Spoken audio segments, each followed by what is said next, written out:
Oops, I forgot the wrong thing.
Okay, cool. Okay. So we are here with another Pink Table Talk, the first of 2025. I'm very excited about that. And I'm so excited to have my co-host, Dr. Candace, but also good friend and like sister in this work, Ashley Dedman, for our first Pink Table Talk of the year. So Dr. Candace, who are you and what are you doing here? Hello, everyone. Welcome. Happy 2025. Happy New Year. I'm Dr. Candace Thompson. I'm a breast surgical oncologist practicing in the Bay Area, mostly in the East Bay at the Stanford locations.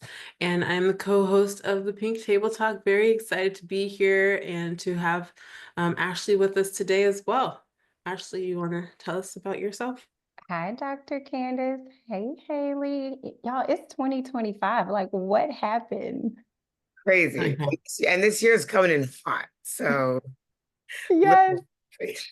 it is. I cannot believe, like, by the end of this coming week, January would be done, right? So, but no, I'm super excited to be on the first Pink Table Talk with you all for 2025. Thank you so much for the invite. Hello, everyone. I'm Ashley Dedman. I am a breast cancer previvor. I am a advocate. I'm a trained scientific researcher. I work in the breast cancer nonprofit space at Living Beyond Breast Cancer. I'm also a doctoral student who is pursuing research in the breast cancer space, wife, mom, and also a caregiver. Both of my parents had cancer, breast cancer and prostate cancer, metastatic breast cancer and prostate cancer. So just super excited to be a part of this conversation and longtime supporter of Touch and for the love of my girls. So I'm super excited to be on this conversation today. Thank you, Haley and Dr. Candace, for the invite. Yeah, thank you so much for being here. And like we've actually been talking about how to do this show for a minute because it's like how are we gonna bring the Previvor, piece to the story. So like, and it really started because in this work, well, first let's ground us in like the facts, the numbers, like we always do. Um, so as we know, Black breast cancer is real, right? We're actually, my mom and I are going to Ghana next week, this week, to continue that research or check in on that. But Black breast cancer is real. That means that Black breast health is real, right? And Black women under 35 get breast cancer at 2 times the rate and die at 3 times the rate.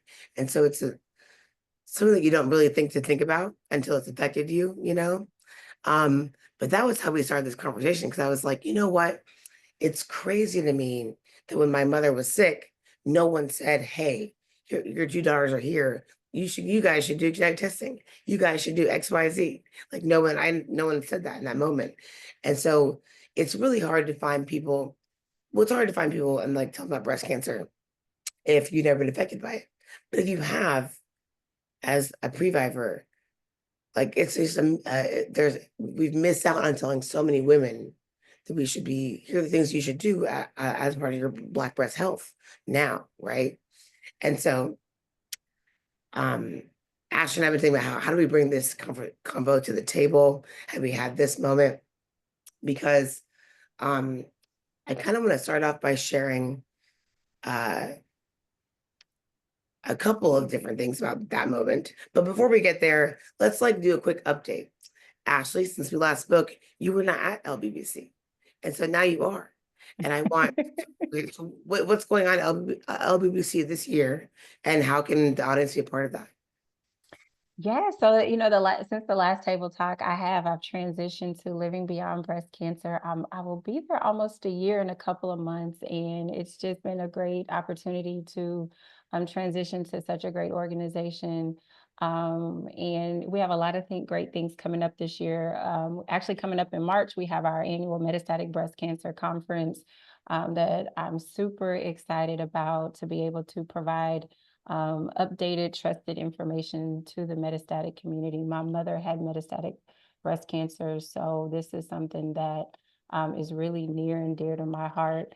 We also have a great lineup of webinars, educational webinars for 2025 around medical and psychosocial updates and topics to really support not only the cancer community, the breast cancer community, as well as caregivers and loved ones that are experiencing this alongside those persons who have been diagnosed. And then finally, we're going to also be putting out some great content and blogs this year.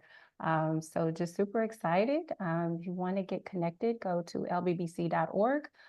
Follow us on social media for a lot of ways to get involved with trusted information, community, as well as ways to explore advocacy options as well. So, and then in just life in general, still How are your motherhood. babies? I have a 5 and a 10-year-old, and I feel like their calendar is more busy than mine, birthdays and school events. And on top of that, I'm in school. I'm in another semester of school. This July, I'll be at my halfway point of my doctoral program. So I'm just like trying to balance it all, but it's through support, faith in God, and just, learning to prioritize things that I'm able to do it. And I think my mom was that inspiration. My mom had her doctoral degree while in treatment for MBC. So like Of course she did. Of course she did all the things. right. So when I have those moments where I'm like, this is just a lot, I glean from like my mom, right? And I'm just like, you know what, I got this. So, but yeah, I'm just very blessed and fortunate. So yes, a lot of great things have happened since the last time we connected. And so yeah. At SABCS, we were at a dinner, and you mentioned Stretch Lab. You got Ricky all up in the Stretch Lab. She's Does Ricky go to Stretch Lab now? she's going to Stretch Lab all the time now. I love it. I love it. It's the best thing. That's what moms and daughters do. We influence one another without even knowing it, kind of thing. And so you said Stretch Lab. Now she's going to Stretch Lab. She's like, oh yeah, Stretch Lab this, Stretch Lab that. It's the best thing. Look, it's my fave in the chat. Ricky, tell him I sent you. Right? But where's you need like a little code for discount now. I know. I still haven't tried that out. I need to try it. Oh no, literally, I'm like, I must have the balance and all the things, Yeah. Dr. Candace, is the best thing. After my double mastectomy, I have good range of motion, but I have some limited motion around my underarm area.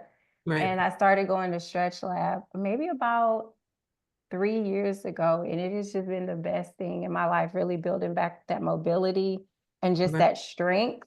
Because it's just really isolated stretching, and oh my gosh, it has been a game changer. It's been a game changer. That's good to know, because I mean, I've like seen a lot of advertisements for it whenever I go to my Pilates classes, and like I always tell my patients after surgery, underneath the arm is like where patients have the most discomfort, even if it's just a sentinel lymph node biopsy. And I'm always telling them like which stretches to do and to make sure that they stretch multiple times. But I'm going to recommend Stretch Lab if they have the means to do that. It'd be great if like we could have like a partnership or something with them. And I will add, they do, and for me, I know every person is different. For me, they accept my FSA benefit, so I'm able Let's to say they use. might take insurance on Yeah, things. yeah. So I would definitely, check into that as well. Call ahead, see if they do. So yeah, they are FSA approved. At least I think they all are, but I know here where the ones I go to, they're FSA approved. Yeah, they probably are in California too. I'm about to say California gives me stretch lab, I think. Yeah, they're all over. That's great. That's amazing. All of the work that you're doing and almost halfway through your PhD now. That's great. And because you literally mentioned it, and because I'm wearing my Black Breast Matters t-shirt today. Um, but because of this, you just mentioned getting a mastectomy, Ashley. Mhm. Why did you do that? Tell the audience like all that, what made that decision, how you knew to do that, Can all we the talk about previvorship first for oh, yeah, people who what is it? Yeah, don't know what it is? please, So Dr. Candace. previvors is a term that's used for women or men who have high risk of getting breast cancer in their lifetime. A lot of times it's for patients who have genetic mutations that we know about, but we know for minority patients, especially African American women, we're more likely to have mutations where scientifically we don't know yet whether or not it's linked to getting breast cancer, or we're more likely to have a strong family history and not actually have a genetic mutation. So Previvor is for patients who have a high risk of getting breast cancer. And like how do we know if we're at high risk? We have to do things like talk about things, fill out our HERstory. I think Ashley, going into yours, you can talk about like what made you get a mastectomy, but it's really important to talk to your family members and know like, hey, did grandma have breast cancer in one breast or both breasts? Things like that, or if there was male breast cancer. It's very helpful for us to know whether or not we're at high risk or low risk or regular risk for breast cancer. Yeah, Dr. Candace, you're absolutely right. And I think, before I kind of talk about what led me to have a mastectomy, it really dawned on me towards the end of last year that my daughters are previvors, right? Mhm. Like they're previvors, whether one of them or either of them or none of them carry my mutation, but because of their family history is so extensive, like their risk is just, it's different, right? And then if they carry a mutation, their risk could look even more different. And so that just dawned on me because I think I've been going through life since my mother passed away with just me. And I'm like, now I have these two beings that like they just kind of hit me different for the first time. And so yes, and I think too, Dr. Candace, I think too, I want to add, it's not just BRCA1 or BRCA2. There's other mutations that are linked to breast cancer. But I think a previvor is someone that is not just breast cancer, but any cancer, right? So any There, gynecological yeah. cancers, any cancer. So like everyone is, no one's not included, as far as limited to two mutations. It's several mutations that are linked, and then it's not just There are breast. dozens. There's like Yes. over 80 different mutations, and there are like a dozen of them or so that are very high risk mutations, meaning someone's lifetime risk, like let's say for BRCA1 or 2, their lifetime risk is around 40 to 60% of developing breast cancer. And then there are several others. There's ATM, there's BARD1, there's a whole bunch of alphabet soup names for things. But that's why it's important to know your family Love the history. alphabet soup moment. That's true. Yeah, that's why it's important to know your family history, so that you can get tested for these if you need to, and so that you know if you're a previvor. But sorry to interject. You can. No, that was that. I know. I'm so glad you said that because I don't ever want to speak outside my scope or my knowledge. So I'm so glad that you added that, Dr. Candace. But yes, I think, my journey to have a mastectomy is not something that I just went to the doctor one day and said, hey, this is what I want. By no means. And it came after almost a decade of really, as Dr. Candace said, really learning my family history, understanding my family history, going through genetic counseling and testing, and then like going through several medical management options, and then still making an informed decision. But it really started off with my mother, who was diagnosed with, as I shared earlier, metastatic, or some say stage 4 breast cancer. And at the time, I knew that her grandmother had breast cancer. And then after my mother transitioned from the complications of MBC, my father was diagnosed with prostate cancer. And after my mother passed away, that's when I learned about my grandmother. So there were multiple breast cancers on my maternal side, or my mother's side. And then I was hearing about my father, who had prostate cancer. And so for me, all these alarms and red flags were going off in my head, like, what is going on in my family? I was 21. I was about to graduate from Prairie View A&M, and about to begin my career as an educator. Both of my parents were teachers. And so one thing that had really been instilled in me as a child was education. And so I knew the only place I could go to get this education about my family health history and about my health was my OBGYN. But my OBGYN equally always had a sense of urgency of, if your family history changes or if you find out new information, like, don't wait for your annual visit, let me know immediately. And so that's what I did. And so she brought me in and she talked to me about genetic counseling and genetic testing. And I'm just like, what is this? I'm 21 years old. I'm trying to graduate. I'm trying to begin my career, all the things. This was the furthest thing from my mind. And so we went in, she talked to me and said, I'm potentially high risk for cancer. And she wanted me to get testing to see which cancers. And she definitely knew it would be breast would probably be one of them. So I went through genetic counseling, went through genetic testing at the age of 21. At the time, I had a single site test, and which meant they only tested for BRCA. And I found out that I carried the BRCA2 mutation, which means that I'm at a higher risk for breast cancer. I believe the average woman, and Dr. Candace, keep me honest, is at a 12 to 13%. 12.5. Yeah, 12 to 13% risk over her lifetime. And someone like me can be up to about an 87% risk, I believe. So for BRCA 1 and 2, the risk range is typically around 40 to 60% lifetime risk. But with sorry, you can finish your story and I'll go into your family history later. Perfect. So I'm at a higher risk. And so, and I know you'll break down the percentages. And so for me, I felt, and again, I'm speaking for me, seeing the family history of multiple breast cancers, I felt like it was not a matter of if I got breast cancer, but I felt like it was going to be a matter of when I got breast cancer.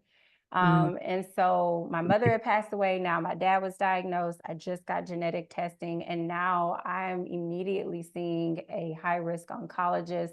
I'm getting scheduled for my baseline or my first mammogram, all the things. And but one thing that really helped me in navigate this path was talking to my high-risk oncologist about all my medical management options.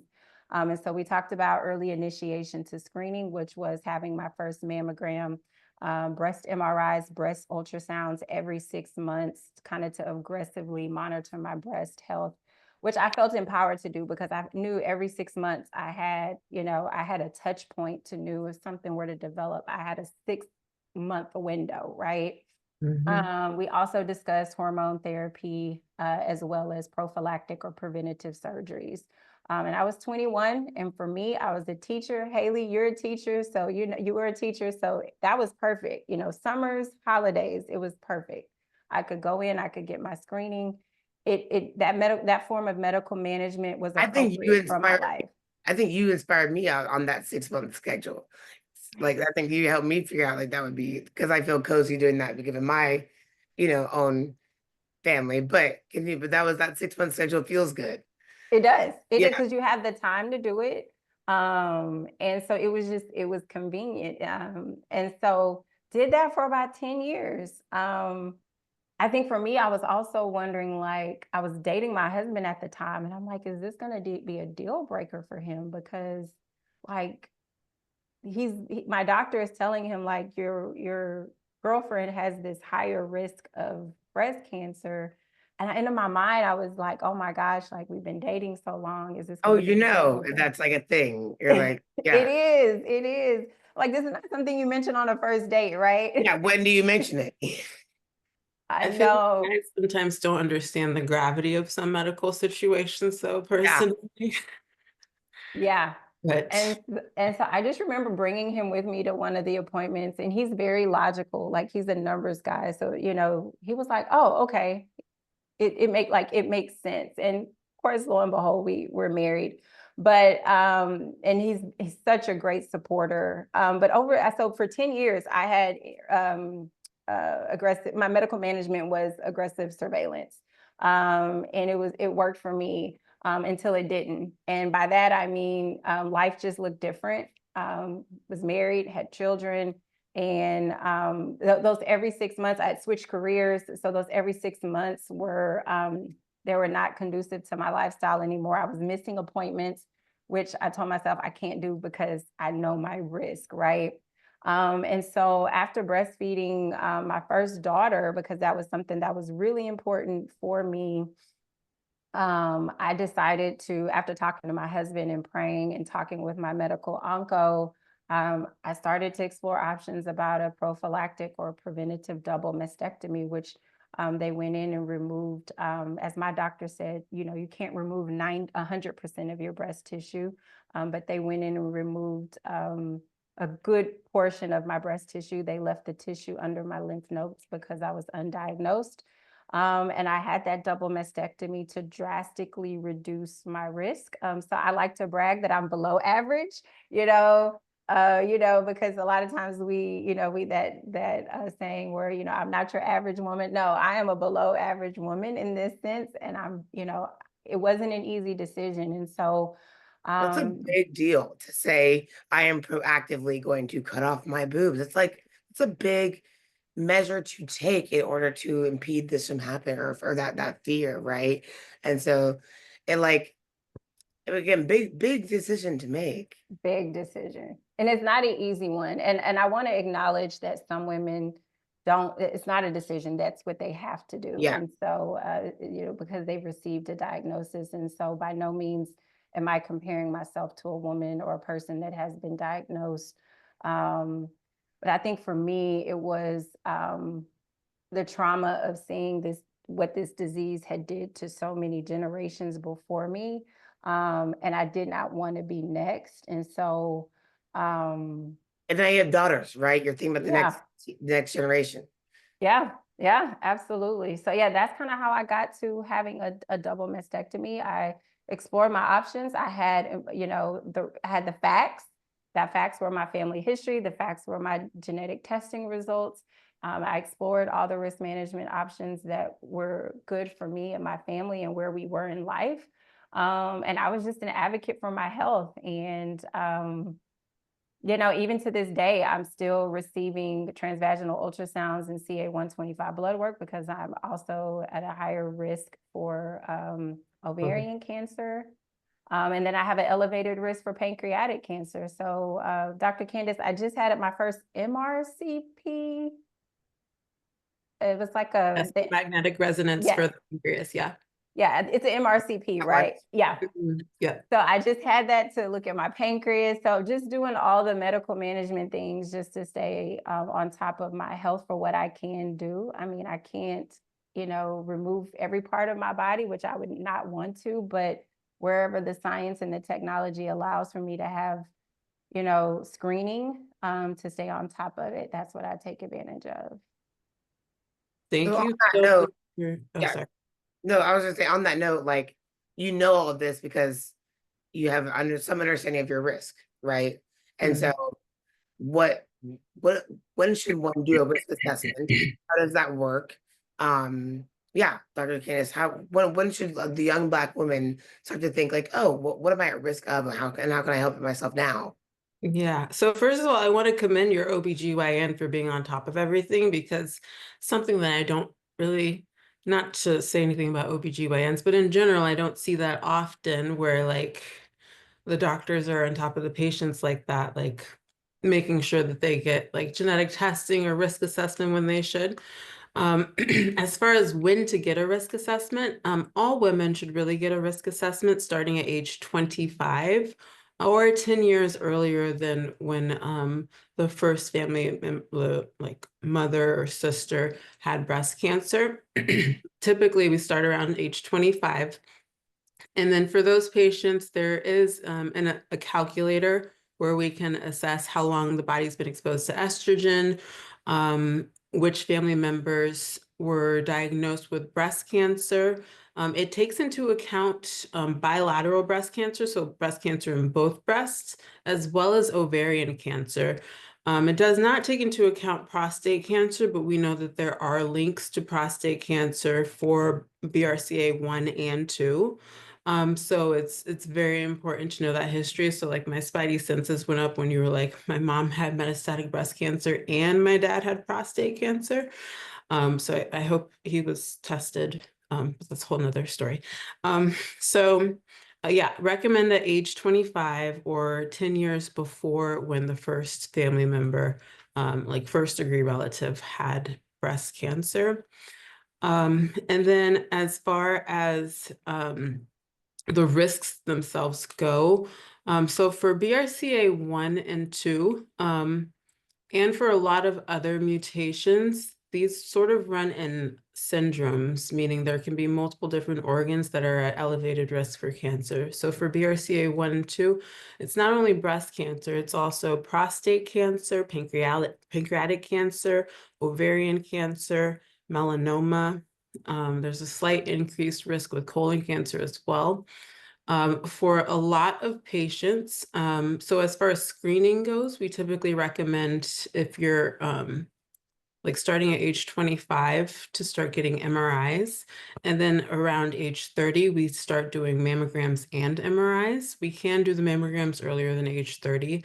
And like Haley and Ashley were saying, it would be on sort of a 6-month regimen. You're basically getting one MRI each year and one mammogram each year, but you're alternating them every 6 months. So if you get your mammogram in January, then you get your breast MRI in July, and do that every year so that if there is something that pops up, we catch it early.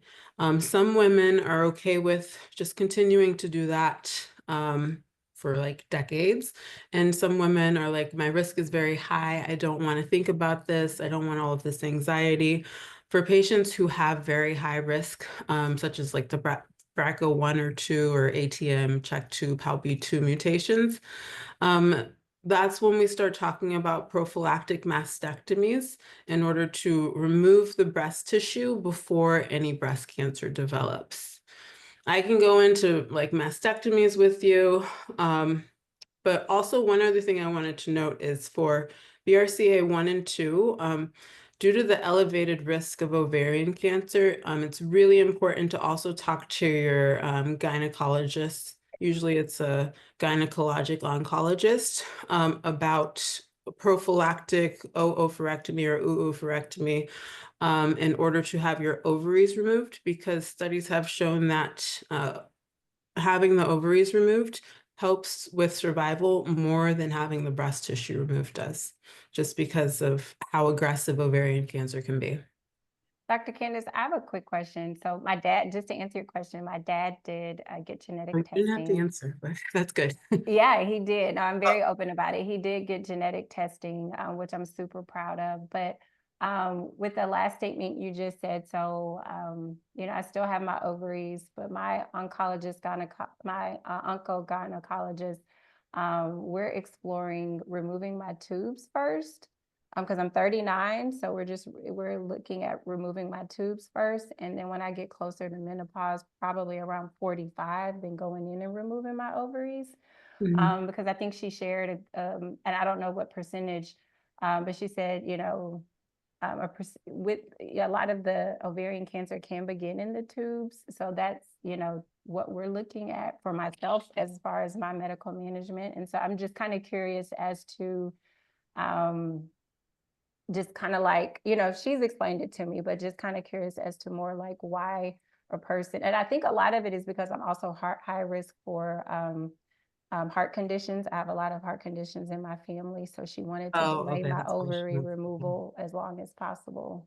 Yeah, so having estrogen production helps with our hearts. That's why women have less cardiac issues than males, but our risk increases after we go through menopause. So she's probably trying to preserve your ovary function as long as she can to help mitigate the cardiac issues that you may have. Typically we tell patients, like once you're done having children, if you do have a BRCA1 or 2 mutation, then talk with your gyn-onc to discuss like the appropriate timing for removal of the ovaries. I mean, not everyone chooses to do it, but again, we know that ovarian cancer is a lot more aggressive, has a lot less treatment options than breast cancer does. So that's why removing them helps to decrease or increase your overall survival and decrease mortality. So I actually want to like obviously dive into my Previvor moment, but Dr. Candace, can you just like get in my pocket so I can carry you around with all this? I'm in you have my phone. I do text you. I But will see you in a few weeks when you're I here know. for Black Joy Parade. Yeah, I know. But like, I just like need a quick like, my dictionary, and you're like this dictionary that I love. And on that note, I didn't even know what a previvor was, or like that was a thing until I started working in this ecosystem, right? As like just a person on someone's care team, as a daughter, the word never even came up, right? And so it was fun to learn what that meant. And so my story and everything is that I have a great aunt, grandmother, and mother who had breast cancer. Um, and given the age that my mom had it, she was like just above that 65 age. And so uh my risk would be larger if she had been 1 year younger. So it seems kind of arbitrary in that moment, right? Her like, but it is like a premenopause, postmenopause moment. But um it's been interesting to kind of understand this breast cancer through my eyes, not just my mom's eyes, right? Because she's the amazing blessee. And it took me a long time to realize that could mean something for me, right? And so this past year, my sister got a prophylactic mastectomy, as you guys know. And the best thing is that she was like very, very nervous. And now her only concern is that she wish she went bigger, which is a great problem to have. And her boobs look great. Okay, they're fabulous. I've shown them on my phone. Like, look at my sister's boobs. They look so good. And my family has no genes. We've done genetic testing, we've done the things. And so for the oh, my mom just said 55, sorry. But we've done wisdom study, right? Which is a great thing that everyone should do. We'll put the link in the chat because they just made us like a unique link so we can get people there 2025. But And voices. and yeah, and then Voice is another place for young Black women who have not been affected by disease to come and be a part of research in a very meaningful way. We have to be part of it, right? And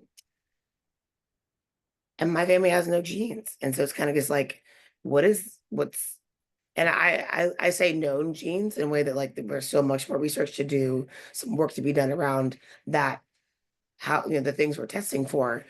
With that said, knowing my family, her story has meant everything to me because we don't have a gene that we know of. And so I've been able to advocate for myself in this space because of my knowing her story.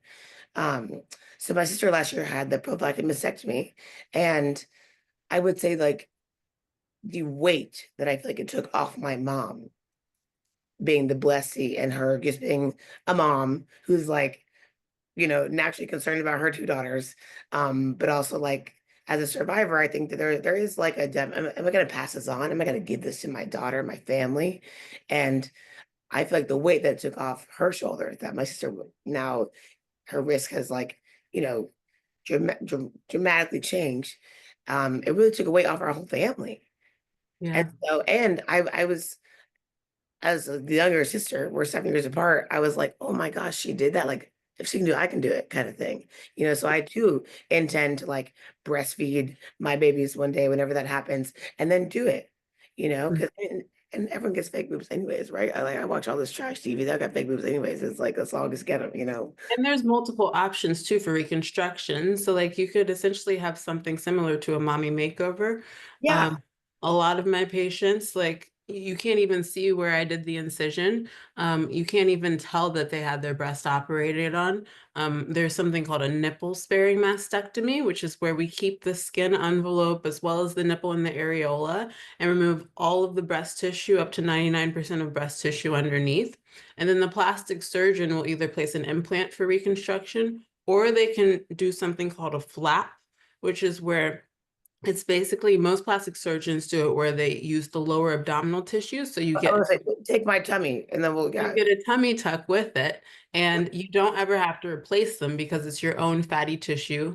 There's this misconception that the fatty tissue from your abdomen will somehow grow into breast cancer, but that's not at all possible. If anyone tells you that just because you have fatty tissue there now, you can get breast cancer again, that's not possible. It doesn't turn into breast tissue. The breast tissue is all gone. And it looks and feels exactly like a real breast. So yeah, there are so many options these days for reconstruction for patients and making sure that aesthetically it looks very similar, if not the exact same or better than it did before surgery.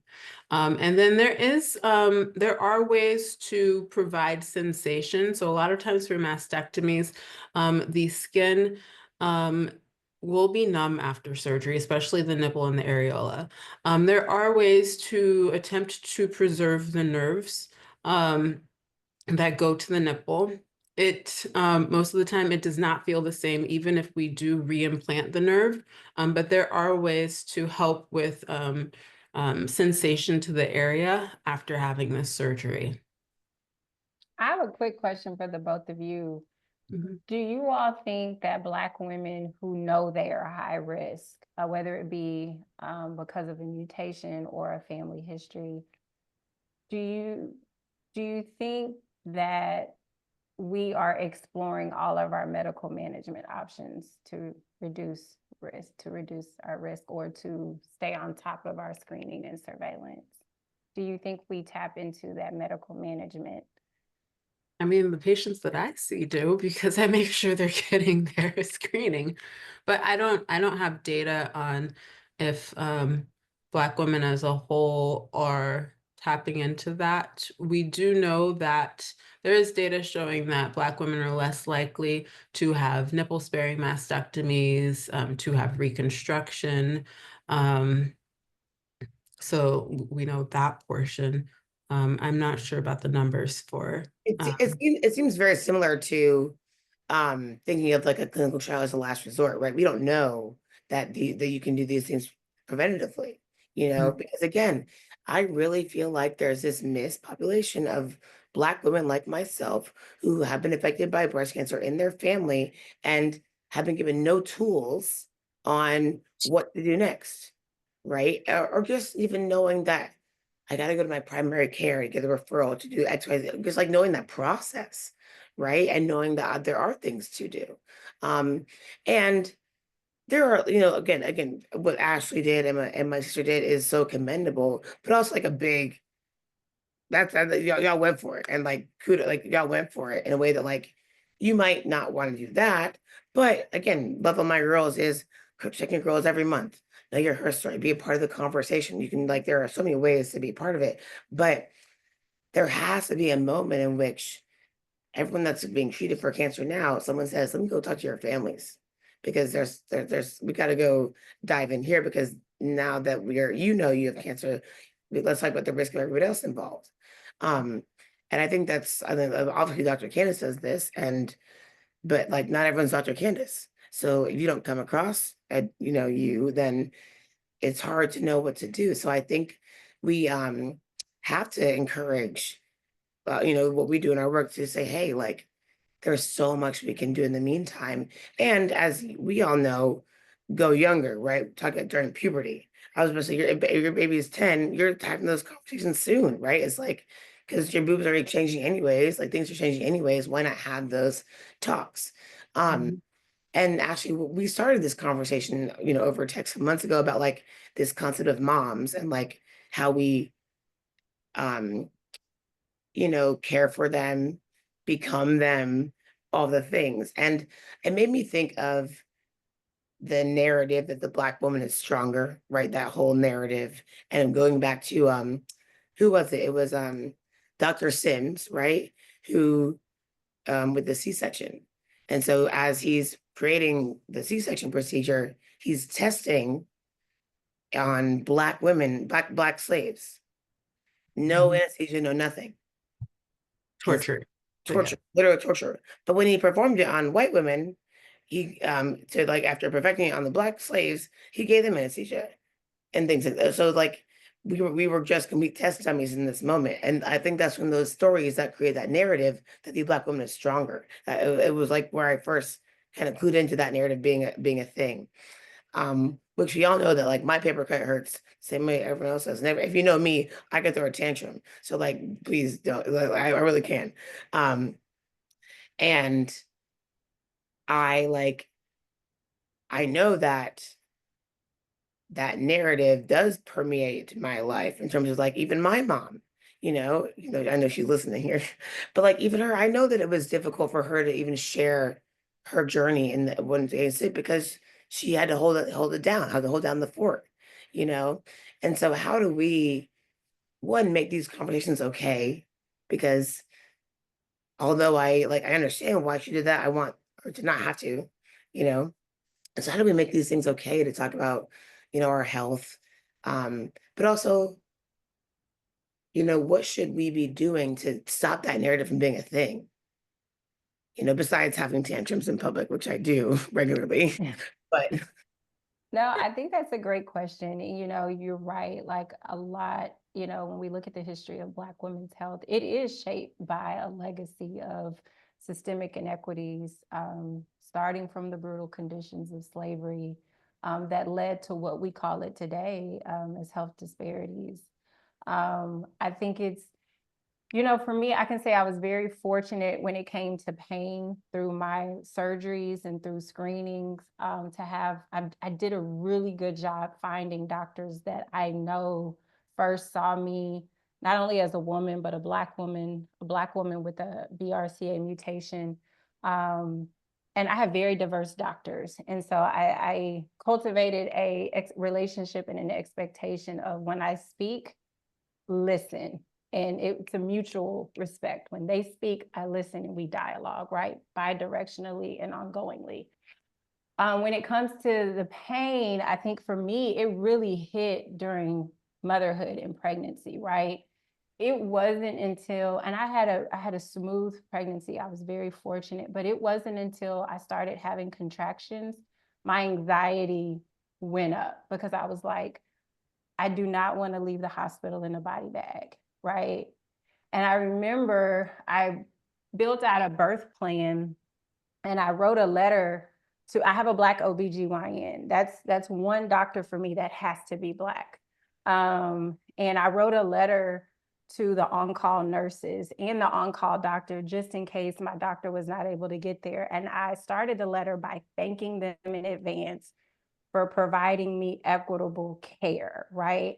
And I think the second line of my letter was, when I tell you I'm in pain, I need you to respond immediately. I think I put in that letter, my husband is my advocate. He can speak on my behalf. I said, once my daughter is born, my husband will be my daughter's advocate and his mother will be my advocate. And when they come to you, I need you to listen. I love that And like specification though. I love that because it's like, I wrote it out. yeah, no, yeah, right. You would write a letter. I did, and I made copies and I gave it to the nurse and I told the nurse, if there's a shift change, I need you to give this to the new nurse coming in. because I think for me, that was the first time I experienced, I didn't want to come out dead, like just flat out. I did not want to come out dead. I wanted to come home safely with my child. And so while I didn't experience that with my breast health, with my maternal health, I had just anxiety that just literally just triggered the moment I went into L&D. And that's what I did. I advocated ahead of time with letters. I talked to my husband. My husband and I had a code word. When I didn't use the term epidural, because I know sometimes when you say that, boom, they send in the anesthesiologist. For me, I told him, when I tell you I need my teddy bear, then he can ask them for the anesthesiologist. And so we spoke in code. He asked, do you need your teddy bear? And I was like, no, not yet, because I also wanted to have my birth plan as far as doing as much naturally as I could. And so we just had to communicate. And I just told my husband, if you have to get angry and yell, get angry and yell. It is what it is. But very fortunate to have two great birth experiences. But that's what I did. That's, when we talk about pain, and that, I think for me, it took me to my maternal health. But also kind of the misconception that our skin is thicker and that we don't feel pain. Like you said, my paper cut hurts the same way your paper cut hurts. Yeah, and paper cuts suck. It doesn't matter who you are, how they got there, and I think it's a part of it's like, of course I'm stronger, duh, right? But then it's also like, but also like, if I'm saying this is my experience, please provide that kind of care, right? Like I'm saying this is my truth. And so provide me with the kind of care that I need and want, And Ashley, I also want to ask you, like, you came in, like you after, unfortunately with your parents and all that you had to endure, there's that moment, but then it switched because then you had babies yourself, right? And so it's like, is there guilt around like what you might pass on to this thing? Because I'm also like not trying to have a kid right now. So like also Before we talk about guilt, can we talk about family planning a little bit whenever when you're a previvor? So there are options for trying to prevent passing on genetic mutations to your children. It is costly. It's not always all covered by insurance. It will involve a lot of rounds of egg retrieval. Some people know it as in vitro, but it's technically not in vitro if you're just retrieving the eggs. But it will involve a lot of a lot of rounds and cycles of giving yourself shots so that you can make your ovaries, make the eggs that are there and ready for each cycle. It'll make them grow so that a reproductive endocrinologist, which is a specialized type of gynecologist, can remove them and then freeze them. And then whenever you're ready to fertilize them, so if you already have a partner, they can freeze embryos, and they can test those embryos before or after they freeze them for those genetic mutations. And then whenever you are ready to conceive, they can implant embryos into your uterus in order for you to try to conceive with a child that potentially does not have the genetic mutation that you have. It can take several rounds of that. Typically, for someone who has genetic mutations, you want to harvest around 15 to 20 eggs in order to guarantee one viable embryo that does not have the genetic mutation that you have. So if you want multiple children, that can be a lot of rounds depending on how many eggs you produce during each egg retrieval cycle. So it's not necessarily all covered by all insurances. Some insurances cover a lot more than others do. They should cover a lot of it whenever you do have a genetic mutation, but it's not always covered depending on like the genetic mutation and your insurance company. Some jobs now also are part of this also because they probably They want to do, longer. but there's a lot of times there's a cap on how many like rounds you can do, I and you see. can't really control how many eggs are retrieved. It's good to know because we are having babies later in this day and age. So it's like good to know this whole process in general, right? Yes, it's Yeah. to know. I think, Haley, to your question, and Dr. Candace, I'm so glad you mentioned that, because, you know, a lot of times I know, and I don't have the numbers, but I know a lot of women I talk to, especially Black women, they're not told their options for family planning. And so I think that's so important that we know what our options are. Yeah. My husband and I, we weren't planning to get pregnant. We just got pregnant. But I think too, I don't think that was something we considered. I think because one, we didn't know if we would get pregnant the first time. You know, I want to acknowledge a lot of women have complications with getting pregnant, and their journey looks different. And so I think for my husband and I, even with our second child, is that we wanted to, we didn't explore options with IVF. We just, you know, looked at, you know, we're very faith led, we're believers of Jesus. And I think we look at our faith and the facts, right? And so I think we looked at these two life experiences separately, you know, pregnancy, and then, you know, being able to have children, get them earthside, get them here, making sure that they're healthy, and then knowing that that there's options, right? There's been so many advancements in the science and the technologies that they will have. I don't feel guilty if one of my children or both of my children have inherited my mutation, because it's not something that I'm in control of. I believe they are fearfully and wonderfully made the way God created them. And I believe that, you know, this disease generationally this cycle has been broken through me. And that's because of the facts and the knowledge. Will my daughters ever get cancer? I don't know. I pray that they don't. But what I do know is that they know their family history, that they will have access and opportunity to genetic testing if they so choose. And that the advancements in the technology and where we're going is promising. And they're going to have a voice and they're going to use it. And so that's what gives me peace. That's what gives me comfort. I know if I die today, my genetic testing results are in my living will, because I know they're going to probably already have challenges navigating through the healthcare system. So having that piece of information to pass on to them is going to be one less hurdle they're going to have to navigate, because they're going to know their family history. So yeah, that's kind of how I look at it. No, Yeah, and totally. I've seen people on both sides of the spectrum where it's some people are okay with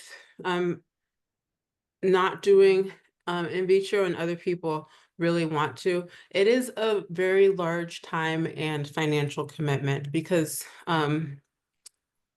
as far as the genetic testing goes, even that's like around $15,000 to $20,000 for a batch of like 8 embryos. And you don't know how many of those embryos will live or which ones will actually be implanted. So you may have to do that multiple times. And that's outside of just getting the egg retrieval, which is in itself is like around $10,000 to $15,000 per round. And I think it's important to like if you like think about all the things we should be doing as young Black women, it becomes overwhelming, right? At times to like do everything, right? Like I already know that I like eat too much bacon. We're gonna talk about it. Like, but we already know that there are certain things I like could be doing differently that I'm not, that it's hard to do everything. We need to talk about, well, I gotta care about the environment, I gotta do this, and like it's a lot, right? And so I think that as a previvor, um, I think I actually feel excited about, at least as a previvor, there's like some like leg up because I know there's an impetus to now act on these things, right? Because I think it's a lot harder to find those who've not been affected by breast cancer and convince them to be a part of this world, all the things that we practice. But I just want all the previvors out there to know, it's start getting that risk assessment, start being a part of the process, start being a part of the science. What Ashley has done is now she's contributed to be part of the science, learn more about previvors, you know, like we will know more if we are a part of it. And that's what, you know, what my child program is and all of that. And so it's hard but exciting to be in the know. And it feels a lot better to be in the know, you know, like it's not fun. Oh, also my first mammogram was not that bad at all. Literally, like it's like my mom told me thought I thought it was gonna be like squeeze and really be really bad, but it wasn't bad at all actually. Um, maybe it was the place I went or whatever, but I thought the smaller the boob, it would be more painful because my boobs are not, that's not my biggest asset. And so, but it was fine. So don't be afraid, go try it. It wasn't that bad. Um, and it felt really, really good to start the process and be in the know. And you guys, for the audience, we also often bring BEXA around, another type of screening, which is great because it's not invasive. It is super helpful. The lack of radiation allows for it to be, you can use it during, if you're like in or out of pregnancy or, um, or breastfeeding, that whole part of life. And so it's nice because that's the age that I want to target, given the breast cancer is getting younger. All cancer is getting younger. So we got to start having these conversations, I feel like, you know. I know that my mother actually the show after we do today. So we will try to end on time. Mom, correct me if I'm wrong on that. But so thank you guys for coming today. Oh, she just doesn't. Anyways, so we can have a little second longer. But I just want to say thank you guys for coming today. Thank you for starting 2025 with Touch and with us, because like this year I think is going to lead to some very interesting moments.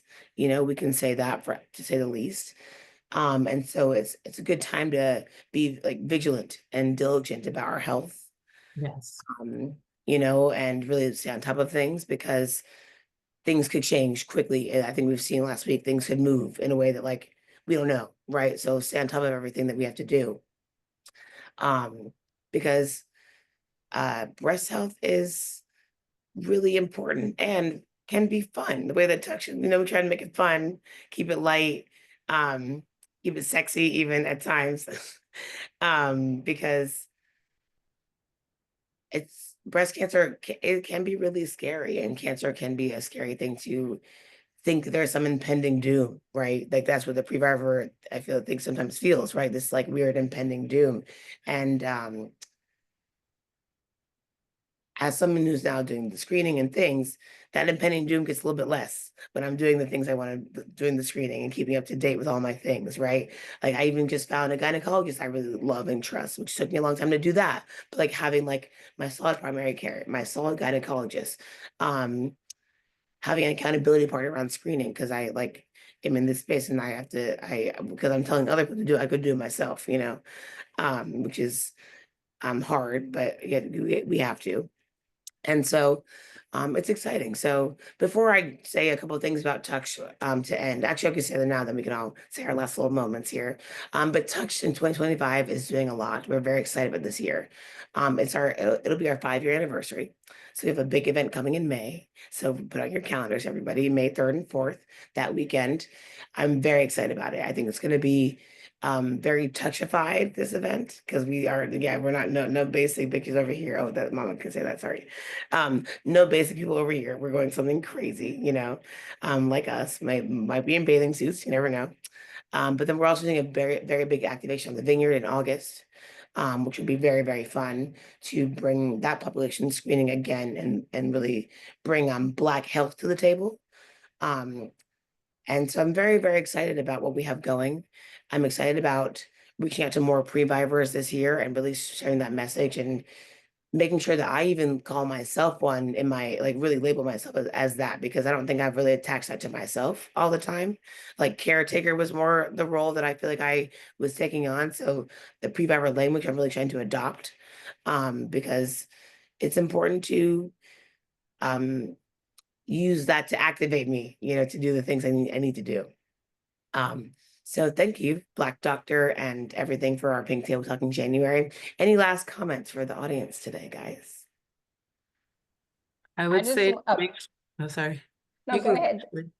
No, you can But go. no, I just want to thank for the love of my girls. Like I think back, you know, 10, 15 years ago, I didn't have this platform. We didn't have this information. And so I had to kind of navigate this alone. And so I think it's so great that we have For the Love of My Girls and this conversation just to show the difference in both of our journeys, Haley. And, you know, having her story mapped out to be able to figure this out together and be in community together. So I just want to thank you and Touch and Ricky just for creating this space for this new generation, this next generation, to be able to have the tools and resources to be able to make informed decisions. Yeah, and I just wanted to reiterate as normal to know your her story, go to our website, For the Love of Your Girls, and download that that worksheet, go through it with your family, know if you need to get risk assessments starting at age 25. If you're 30, it's not too late. You can still go get a risk assessment, and just to really advocate for yourself. I think even Ashley's story really showed what advocating for yourself looks like, you know, and like, you know, take your hand off the door, doctor. Like we're not done yet talking and having this conversation, you know, because it can be our job to do that for ourselves, you know. And so we also are launching actually next month. Well, the new LMG website's coming out. Right now it's a page, and now it's going to be a whole microsite coming next month, which is very exciting.